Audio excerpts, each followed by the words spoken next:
कंचन rudali part 2। आ गई मेरी बेटी अब मेरे पास।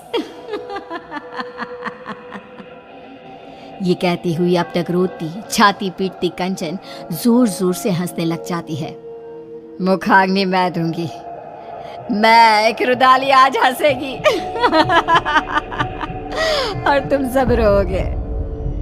कंचन वहीं पड़ी निशा की लाश के ऊपर से ईंट को हटाती है और निशा की अर्थी को जला देती है। बिना किसी सही रस्म के निशा का शरीर राख में मिल जाता है। प्रेमनाथ और ठकुराइन बेसुध होकर सब कुछ देख कर भी पर अपने दिल और दिमाग पर लगे सदमे के कारण कुछ भी समझ नहीं पा रहे थे। जलती चिता को छोड़ कंचन उठकर हवेली से बाहर चल देती है। बाहर की ओर निकलती रुदाली फिर एक बार पलटती है और ठकुराइन को देखती हुई कहती है, चलती हो ठकुराइन, जल्दी ही लौटूंगी। उसके बाहर कदम रखते ही पूरे गांव में मानो सैलाब उमड़ पड़ता है। बारिश तूफान रुकने का नाम ही नहीं लेते। चारों तरफ त्राहिमाम की स्थिति बन जाती है।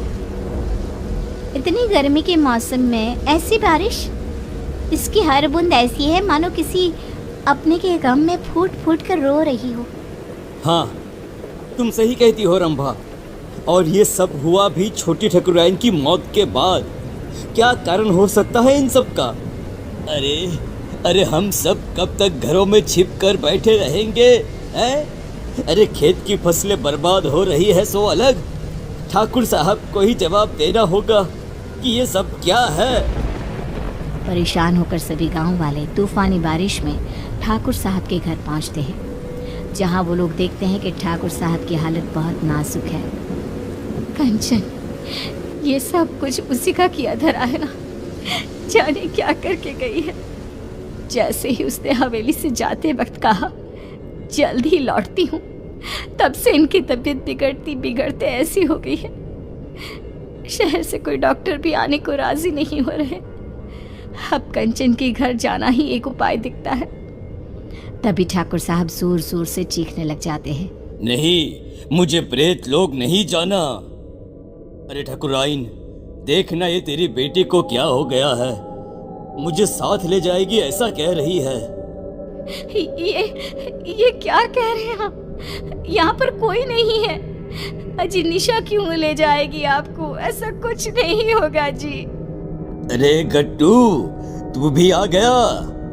देख रही हो ना ठकुराइन, तुम्हारी बगिया संभालने वाला गट्टू आज तेरी बगिया उजाड़ने आया है।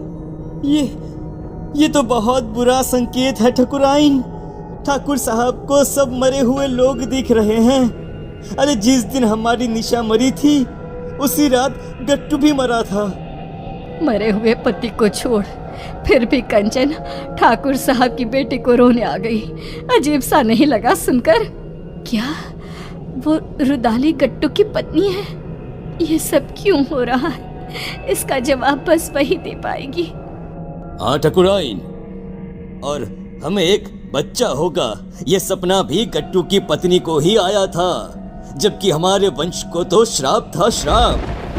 तेज बारिश में सभी भीगते रुदाली की कुटिया के बाहर पहुंचते हैं। तेज बारिश में बाहर औरतें काले कपड़े में अपने बालों को खोले अपने घुटनों पर बैठी जोर जोर से अपना सर घुमा रही थी। आएगा आएगा गया रे गया रे, आएगा गया रे, ऐसे कुछ अजीबोगरीब गाना गाती हुई जोर जोर से सर घुमाती वो औरतें बहुत डरावनी लग रही थी। हमें अंदर चलना चाहिए। सभी दरवाजा खटखटाते हैं पर कोई दरवाजा नहीं खुलता। तोड़ दो दरवाजा, तोड़ दो दरवाजा, दरवाजा तोड़ दो। दरवाजा तोड़कर सभी अंदर आते हैं। सामने का दृश्य ऐसा भयावना कि कोई अपनी आंखों पर विश्वास नहीं कर पा रहा था। ये क्या? हे भगवान, ये कंचन कौन है? इसके घर से तो प्रेत लोग का रास्ता जाता है। कंचन उठकर आगे बढ़ती है और जाते हुए अंगारों को पार करती एक अजीब से चेहरे के राक्षस के पास पहुंचती है, जिसके हाथ में चाबुक था जिससे वो रूहों को सजा देता था। पूरा गांव आ गया है मालिक, अब सबकी बलि ले लो और निशा और मेरे पति को वापस उनके शरीर में भेज दो। दोनों के शरीर को संजो कर रखा है मैंने। ये निशा बिटिया का शरीर तो सबने जलते हुए देखा है, तो रुदाली के पास शरीर कैसे है? ये क्या राज है? रुदाली गट्टू और निशा के शरीर को सबके सामने रखती है और कहती है, निशा मेरी बेटी थी, मेरी इकलौती बच्ची, जिसे मेरे पति ने ठाकुर साहब को सौंप दिया था, क्योंकि आप कभी मां नहीं बन सकती थी। बोली ठकुराइन, सच है ना ये? आप लोगों के पैसे के आगे मेरी ममता का गला घोट दिया गया। जिस दिन गट्टू ने मुझे बताया कि मेरी बेटी आपके घर जाने वाली है, मैंने उसी दिन से प्रेत लोक को अपना घर बना लिया था।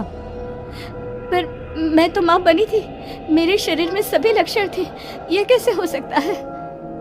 आपको एक दवाई दी जाती थी जिसके कारण आपका शरीर एक गर्भवती औरत की तरह बदलने लगा, और फिर मैंने आपके गर्भ में डाल दिया प्रेत का अंश, वो अंश जो मेरी बेटी को मुझे वापस पाने में मदद करता। पर तुम्हारे वंशहीन होने के श्राप ने उस गर्भ का नाश कर दिया। निशा तुम्हें सौंप दी गई, उसने मेरी कोख में ही सब तंत्र मंत्र सीख लिए थे, इसलिए उसे वही चीजें अपनी ओर खींचने लगी। अमावस के दिन उसकी वही शक्तियां उस पर हावी हो गई और वो चली गई सब कुछ छोड़कर। पर मैं उसे कैसे जाने देती? उसकी आत्मा को प्रेत लोक से उसके पिता ने बचा लिया और उसकी आत्मा उसके शरीर में आ गई।